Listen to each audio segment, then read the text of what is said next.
उन्हाळी वाळवण करायला जर तुम्ही चालू केले असेल आणि जर तुम्ही रव्याचे पापड बनवला नसाल तर नक्की तुम्ही रव्याचे पळीपापड करून बघा.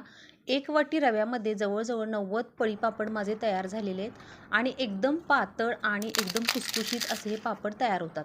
आवाजावरूनच तुमच्या लक्षात येत असेल एकदम कुरकुरीत आणि खुसखुशीत हे पापड तयार होतात आणि करायला तर एकदम साधे आणि सोपे आणि एक वाटीमध्ये 90 पळीपापड तयार झालेले आहे.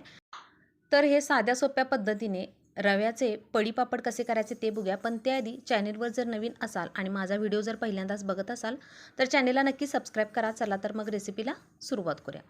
तर सुरुवातीला मी भांड्यामध्ये इथं एक मोठी वाटी रवा घेतलेला आहे. वजनाने म्हणाल तर बरोबर 200 ग्रॅम रवा आहे आणि वाटीने म्हणाल तर एक वाटी रवा घेतलेला आहे. आता हा रवा आपल्याला 2 वेळा स्वच्छ पाण्याने धुवून घ्यायचा आहे. अगदी हलक्या हाताने आपल्याला रवा फक्त वरच्यावर चोळून घ्यायचा आहे आणि त्यानंतर आपल्याला या रव्यातील पाणी चेंज करायचं आहे. पण एक रवा आपल्याला एक 5 मिनिट आपल्याला असाच ठेवून द्यायचा आहे. म्हणजे काय होतं, रवा खाली बसतो आणि पाणी वरती राहतं. त्यामुळे आपल्याला रव्यातील पाणी चेंज करता येतं. एक 2 वेळा हा रवा मी स्वच्छ पाण्याने धुवून घेतलेला आहे आणि त्यानंतर यातील पाणी चेंज केलेलं आहे आणि आता पुन्हा आपल्याला यामध्ये रव्यामध्ये पाणी घालायचं आहे. तर ज्या वाटीने आपल्याला रवा आपण घेतला त्याच वाटीने इथे मी सुरुवातीला 2 वाटी पाणी घालून घेणार आहे. आणि आता आपल्याला हा रवा साधारण एक 1.5 ते 2 तास असंच पाण्यामध्ये आपल्याला भिजत घालायचा आहे. आपण रवा रात्रभर भिजत घालणार नाही, फक्त एक 1.5 ते 2 तास आपण रवा पाण्यामध्ये भिजत घातलेला आहे. साधारण एक 2 तासानंतर रवा आपला छान असा फुललेला आहे आणि आता आपण हा रवा थोडासा मिक्स करून घेऊया, हलवून घेऊया. कारण रवा खाली बसलेला आहे आणि पाणी सगळं वरती आलेलं आहे. त्यामुळे रवा आणि हे पाणी आपण छान असं एकत्र करून घेऊया. एक 2 तास आपण रवा भिजत घातलेला होता. आता हा रवा शिजवण्यासाठी त्याच वाटीने मी सुरुवातीला या भांड्यामध्ये 4 वाटी पाणी घेतलेलं आहे. आपण रवा भिजवताना 2 वाटी पाणी घातलं आणि आता आपण 4 वाट्या पाणी घालून घेणार आहे. जर गरज वाटली तर आपण पाणी नंतर ॲड करायचं आहे. आता 4 वाटी मी पाणी घालून घेतलेलं आहे. आता यामध्ये मी एक अर्धा चमचा पापडखार घालून घेतलेला आहे. त्यानंतर 1 चमचा हिरवी मिरचीची पेस्ट. तुम्ही यामध्ये चिली फ्लेक्ससुद्धा घालू शकता तुमच्या आवडीनुसार. आणि त्यानंतर आता चवीनुसार यामध्ये मी 1 चमचा इथं मीठ वापरलेलं आहे. आता हे सगळं आपल्याला छान असं मिक्स करून घ्यायचं आहे आणि आपल्याला पाण्याला या अशी खळखळून अशी उकळी काढून घ्यायची आहे. तुम्हाला मिरची जर वापरायची नसेल तर तुम्ही चिली फ्लेक्स यामध्ये घालू शकता किंवा थोडंसं तुम्ही यामध्ये तिखट जरी वापरलं तरी चालेल. गॅस फुल्ल करून मी या पाण्याला उकळी काढून घेतलेली आहे. अगदी छान अशी पाण्याला खळखळून अशी उकळी आलेली आहे आणि उकळी आल्यानंतर आपल्याला गॅस लो टू मीडियम आपल्याला गॅस ठेवायचा आहे आणि त्यानंतर आपण रवा जो आपण मिक्स पाण्यामध्ये केला तो रवा आपल्याला यामध्ये घालून घ्यायचा आहे आणि रवा घालताना थोडंसं हलवत हलवत आपल्याला घालायचं आहे. कारण कारण रवा खाली पाण्यामध्ये तळाला बसू शकतो. त्यामुळे चमच्याने थोडं हलवत हलवत आपल्याला रवा अशा पद्धतीने या पाण्यामध्ये आपल्याला घालून घ्यायचं आहे. आणि आपल्याला आता सतत असं कंटिन्यू जवळजवळ एक 10 ते 15 मिनिट आपल्याला सतत असं हलवत राहायचं आहे. आता गॅस आपला इथं मीडियमच आहे. सुरुवातीला पाणी उकळताना मी गॅस फुल केलेला होता.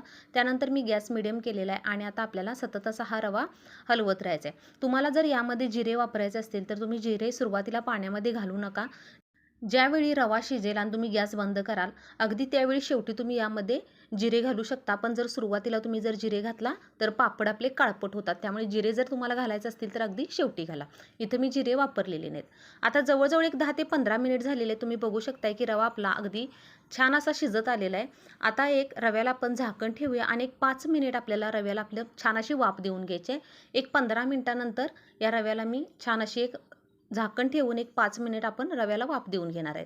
आत्ता म्हणाल तर बरोबर टोटल एक 20 मिनिट झालेले आहेत आणि तुम्ही बघू शकताय की रवा आपला छान शिजत आलेला आहे. पण थोडंसं मला हा रवा घट्ट वाटतोय.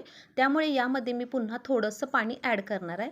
पण पाणी जर गरज वाटली तर आपल्याला यामध्ये थंड पाणी वापरायचं नाही, गरम पाणी यामध्ये घालून घ्यायचं आहे. इथं मी साधारण 2 वाट्या पाणी घालून घेतलेलं आहे. त्याच वाटीने पाणी घेतलं ज्या वाटीने आपण रवा घेतला आणि टोटल जर पाणी म्हणाल तर बरोबर मला 8 वाटी पाणी लागलेलं आहे. 1 वाटी रव्यासाठी बरोबर मला टोटल 8 वाटी पाणी लागलेलं आहे आणि रवा माझा थोडासा मोठा असल्यामुळे मला 8 वाटी पाणी लागलेलं आहे.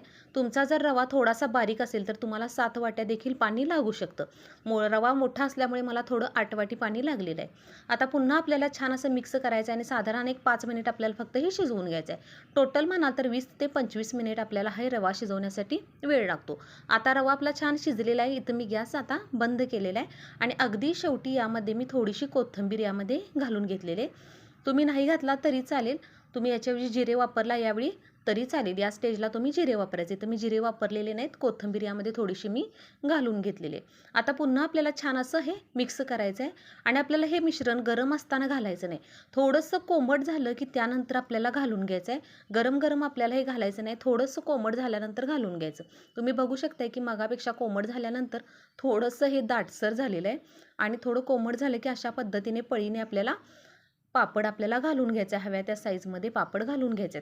या साईजचे मी पापड घातलेले होते. जवळजवळ 1 वाटी रव्यामध्ये 90 पापड माझे इथं तयार झालेले आहेत आणि साधारण 1-2 दिवस मी उन्हामध्ये याला छान असं वाळवून घेतलेलं आहे.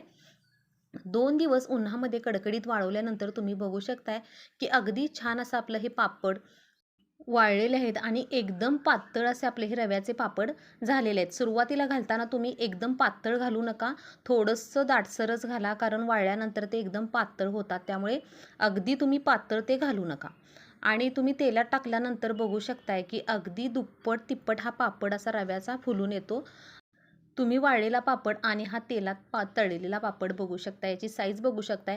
अगदी दुप्पट तिप्पट हा पापड फुललेला आहे आणि अगदी खुसखुशीत आणि कुरकुरीत हा पापड तयार होतो. जर तुम्ही उन्हाळी वाळवणामध्ये रव्याचे पापड जर अजून बनवला नसाल तर नक्कीच अशा पद्धतीने तुम्ही पळीपापड बनवून बघा आणि एकदम छान असे तयार होतात आणि एकदम चवीला देखील भारी लागतात. तर तुम्ही बघू शकताय की अगदी छान असे पातळ आपले हे रव्याचे पळीपापड तयार झालेले आहेत. एकदम कुरकुरीत हे पापड तयार होतात. तुम्हाला मी एक मोडून देखील दाखवते. आवाजावरूनच तुमच्या लक्षात आलं असेल की एकदम हे कुरकुरीत आणि खुसखुशीत होतात आणि अजिबात हे पापड तेलकट देखील होत नाहीत. तर तुम्ही देखील अशा पद्धतीने उन्हाळी वाळवणामध्ये रव्याचे पळीपापड नक्की करून बघा. व्हिडिओ कसा वाटला कमेंट करून सांगा. आवडल्यास सबस्क्राईब नक्की करा.